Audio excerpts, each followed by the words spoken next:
Ya, halo Tribuners, selamat siang. Anda kembali menyaksikan program Live Report on the Spot edisi Jumat 1 April 2022. Siang ini kami akan menyajikan informasi menarik, berita faktual yang akan dilaporkan secara langsung oleh reporter Tribun Timur dari berbagai daerah. Bersama saya Kinan Aulia, inilah Live Report on the Spot selengkapnya. Baik Tribuners, kita beralih ke informasi pertama, datang dari Kabupaten Maros, di mana harga bahan pokok di Pasar Tramo Maros naik menjelang Ramadan. Sejumlah bahan pokok di Pasar Tramo Maros mulai merangkak naik jelang Ramadan. Salah satu pedagang Tramo, Ismail, mengatakan minyak goreng menjadi komoditi yang paling dirasakan kenaikannya. Minyak goreng memang sudah lama kenaikannya, dari yang sebelumnya harga 14.000 naik menjadi 28 sampai dengan 29.000 per liter. Sementara yang ukuran 2 liter itu berkisar 55 sampai dengan 65.000 tergantung mereknya, katanya. Untuk informasi lebih lengkapnya, kita sudah terhubung bersama dengan reporter Nurul Hidayah di Kabupaten Maros. Halo, selamat siang rekan Nurul. Halo, selamat siang Kinan. Baik rekan Nurul, bisa Anda informasikan selain minyak, bahan pokok apalagi yang mengalami kenaikan harga? Baik Tribuners, sejumlah sembako kebutuhan pokok di Kabupaten Maros, Sulawesi Selatan mengalami kenaikan harga. Namun memang yang paling banyak dibicarakan oleh masyarakat tentunya adalah minyak goreng yang beberapa bulan terakhir ini sudah mengalami kenaikan harga dari yang sebelumnya hanya 14.000 per liter naik menjadi 28 hingga 29.000 per liternya. Tak hanya itu, untuk minyak curahnya sendiri pun turut naik, dan beberapa bulan dan sebulan terakhir itu sempat dikabarkan hilang dari pasaran dan kini kembali dengan harga 25.000 per liternya.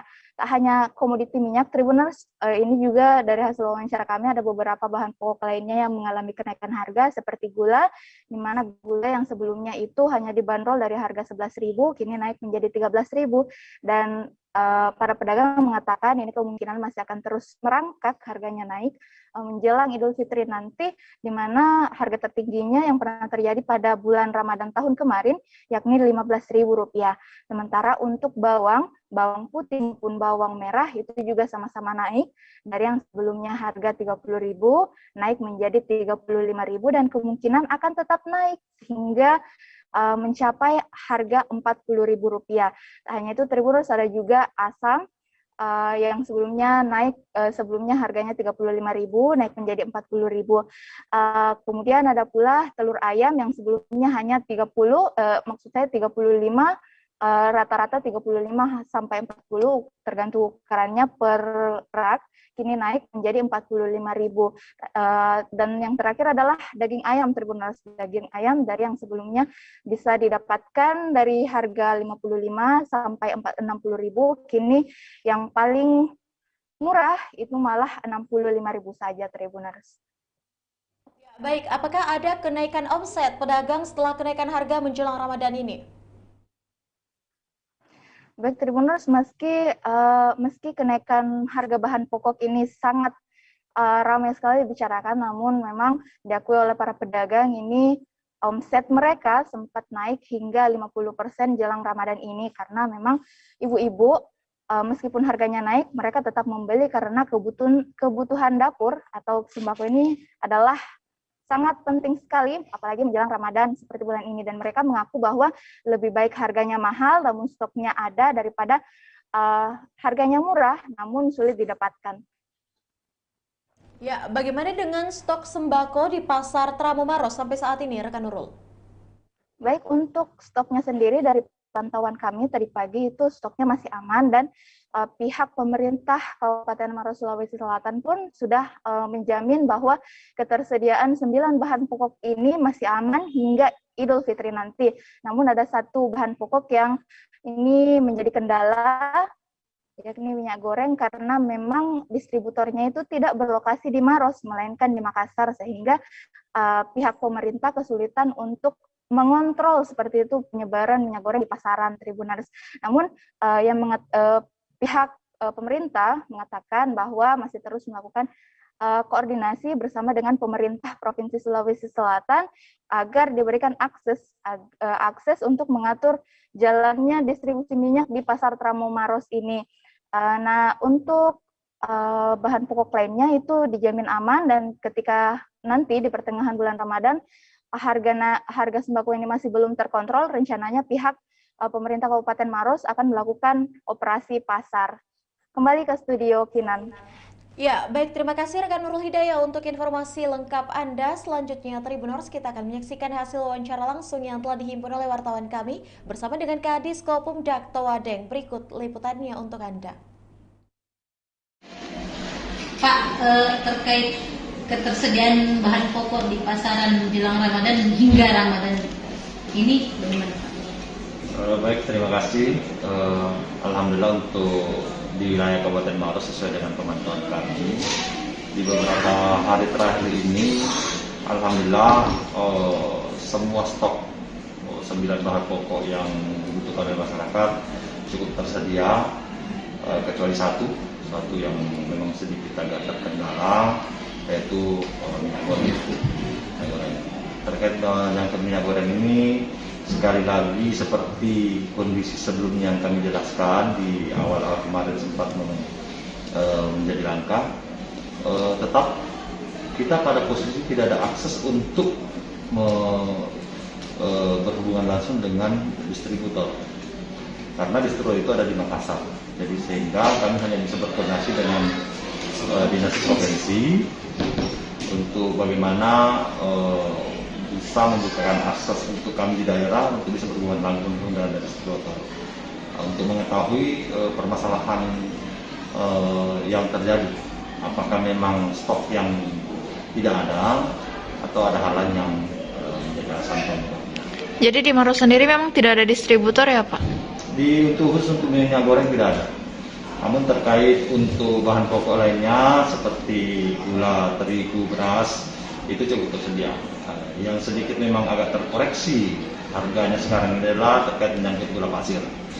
Gula pasir, tetapi insya Allah sesuai dengan penyampaian dari Bulog kemarin, kami sempat bergolong karena kalau khusus untuk komoditi ini, alhamdulillah kita diberikan akses karena Bulog yang salah satu yang dapat menyediakan. Itu insya Allah Bulog menjamin bahwa ketersediaan gula pasir insya Allah bisa memenuhi kebutuhan di dalam Provinsi Sulawesi Selatan terutama umumnya dan Kabupaten Maros secara khusus. Tapi harganya bagaimana Pak? Harganya bagaimana? Karena kan gula itu terakhir itu 11.000. 11.000 malah 13.000 per liternya. Iya. Ya, itu untuk gula memang kan tidak ada head yang tergantung dengan mekanisme pasar yang ada. Jadi terpasu antara lain biaya produksinya dan merek yang bersangkutan.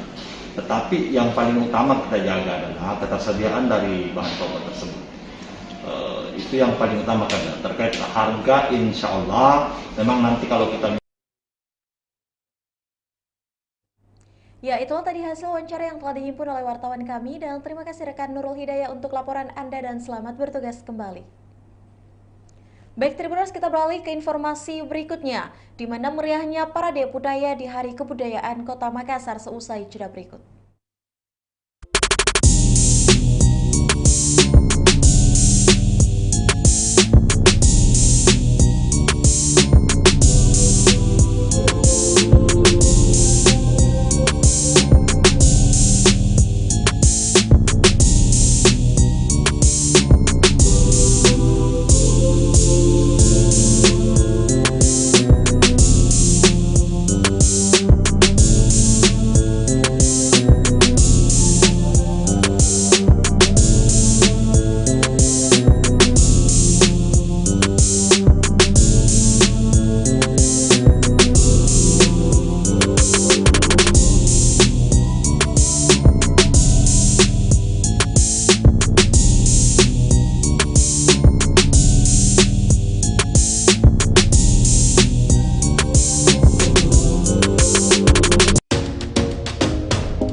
Ya, terima kasih Tribuners, Anda masih setia menyaksikan program Live Report on the Spot dan tentu saja masih bersama saya Kinan Aulia. Informasi berikutnya datang dari Kota Makassar di mana meriahnya parade budaya di Hari Kebudayaan Kota Makassar. Hari Kebudayaan Kota Makassar berlangsung meriah. Di sepanjang Jalan Balai Kota Makassar, ratusan orang memadati area tersebut. Pusat kegiatan berlangsung di Museum Kota, tak jauh dari kantor Balai Kota Makassar. Seluruh pegawai pemerintah kota Pemkot Makassar menggunakan pakaian adat. Tidak hanya pegawai tapi juga melibatkan pelaku sanggar seni dan pelajar di Kota Makassar.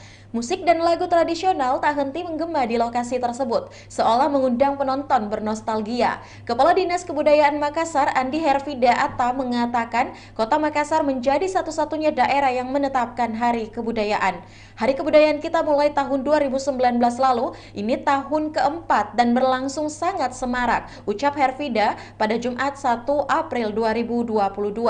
Di mana tahun ini menjadi tahun keempat pemerintah Kota Makassar menggelar perayaan ini. Parade budaya Karnaval Busana penampilan Ganrang Bulo di Seribu Lorong. Untuk informasi lebih lengkapnya kita sudah terhubung bersama dengan rekan Siti Aminah di Makassar. Halo, selamat siang rekan Ami. Baik, selamat siang rekan Kinan. Baik rekan Ami, bisa Anda informasikan bagaimana dengan suasana pelaksanaan Hari Kebudayaan Kota Makassar?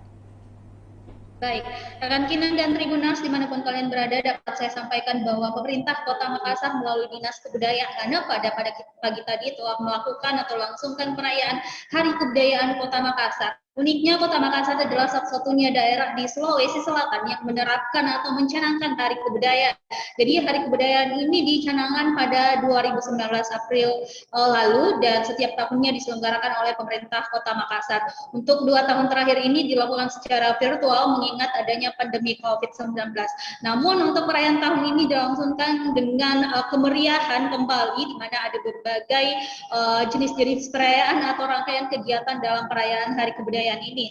Nah, di sepanjang Balai Kota Makassar, Jalan Balai Kota Makassar, di samping kantor Balai Kota dan juga di depan Museum Kota Makassar, semua orang mulai dari pegawai, kemudian tamu undangan, pihak DPRD dan juga para pelaku seni yang berkontribusi dalam acara tersebut mengenakan pakaian adat. Jadi semarak perayaan Hari Kebudayaan ini disemarakan dengan menggunakan pakaian adat dan juga tentunya ada makanan tradisional yang dihadirkan pada saat itu yang identik misalkan seperti rebus-rebusan guna juga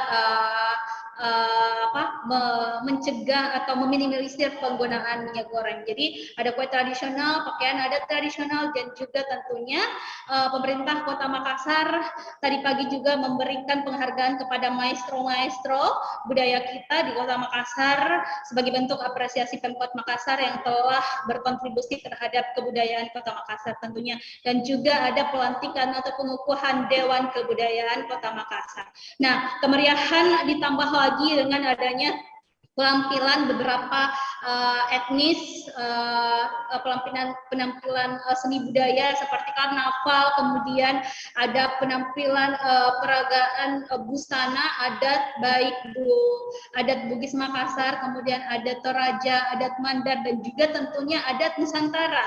Nah, kenapa seperti itu?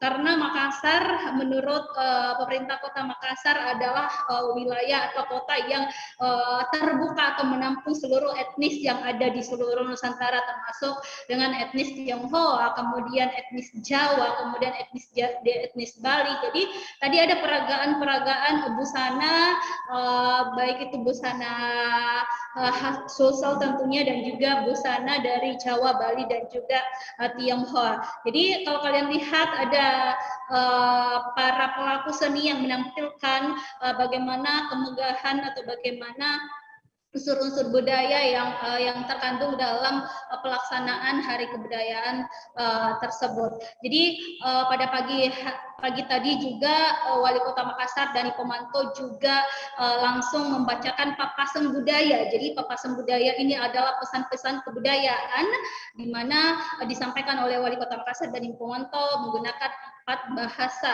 ya, bahasa Bugis, Makassar, Toraja dan juga Mandar tentunya Tribuners. Ya, Kinan.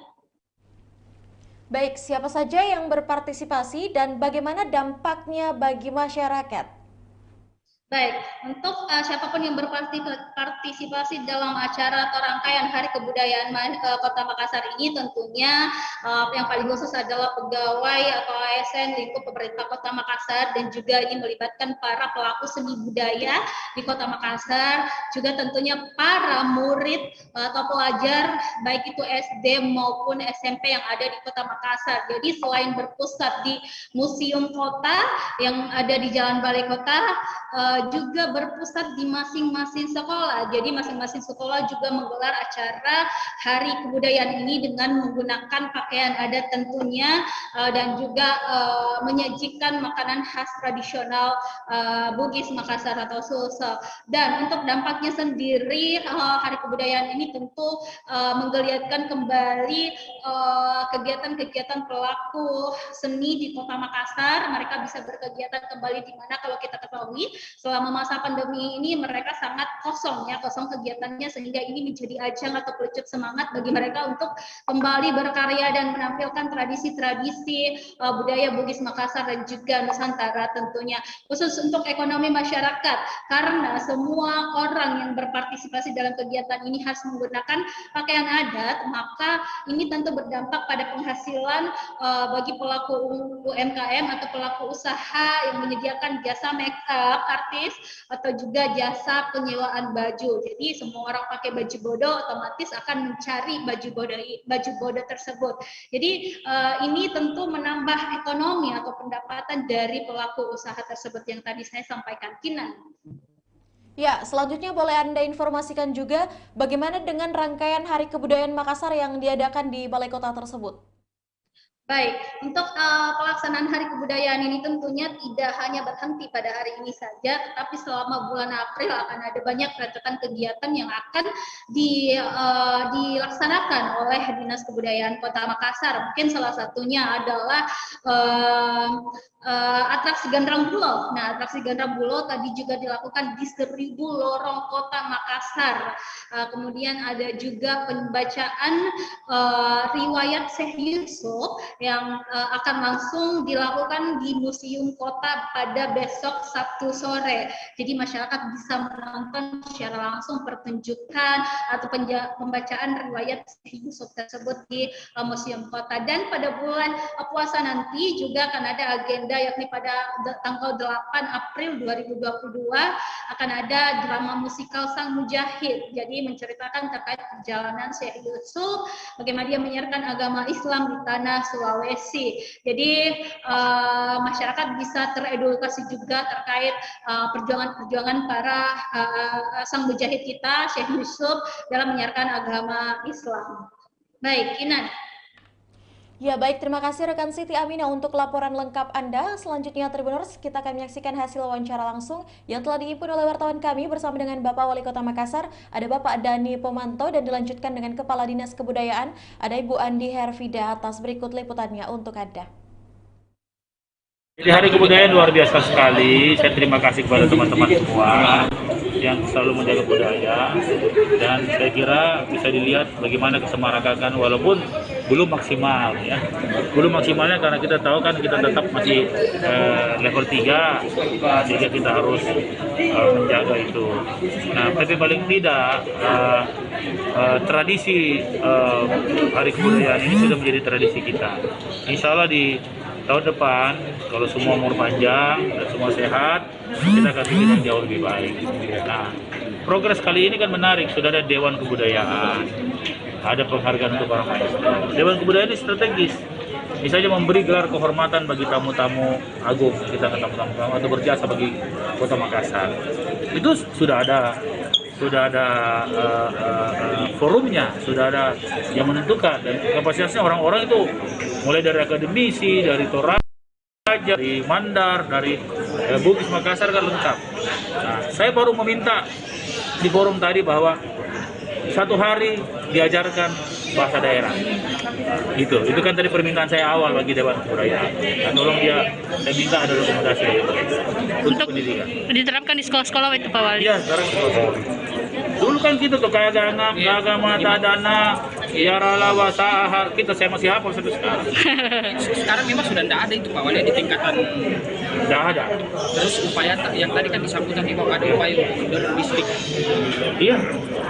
Iya, jadi itu Masukkan mata pelajaran. iya, tapi kan sekarang kita ikut mekanisme Dewan Anu. Nanti biar Dewan Kebudayaan yang kaji, kemudian keluar rekomendasi, dari rekomendasi kita bikin perwali.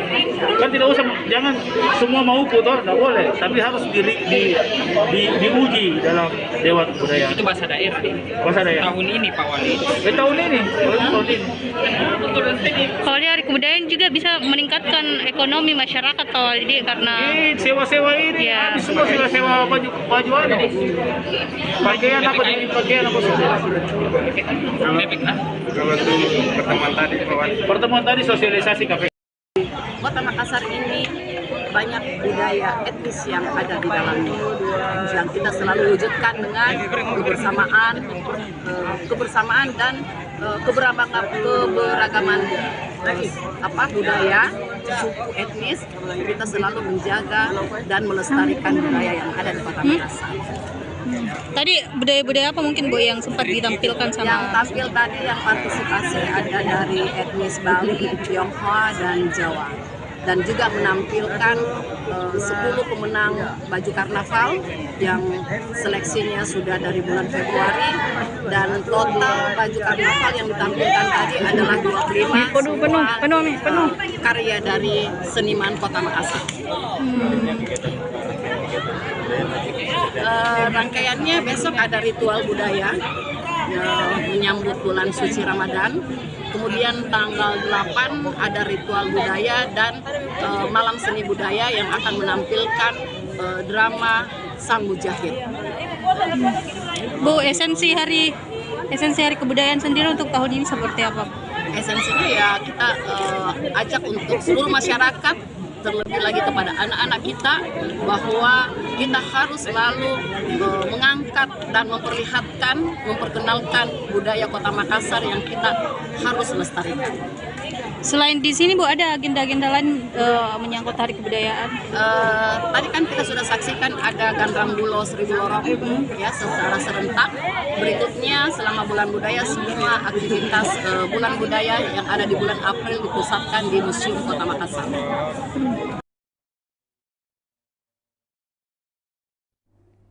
Ya, itulah tadi hasil wawancara bersama dengan Wali Kota Makassar dan juga Kepala Dinas Kebudayaan. Dan terima kasih rekan Siti Aminah yang melaporkan langsung dari Kota Makassar, dan selamat bertugas kembali untuk Anda. Baik, terima kasih, informasi tadi menutup perjumpaan kita pada siang hari ini. Jangan lupa untuk terus menyaksikan program Live Report on the Spot setiap harinya pukul 14.00 hanya di kanal YouTube dan Facebook Tribun Timur. Dan saya juga mengingatkan kepada Tribuners untuk selalu menjaga protokol kesehatan dan jangan lupa melakukan vaksinasi. Saya Kinan Aulia, wakil kru yang bekerja pamit. Terima kasih dan sampai jumpa.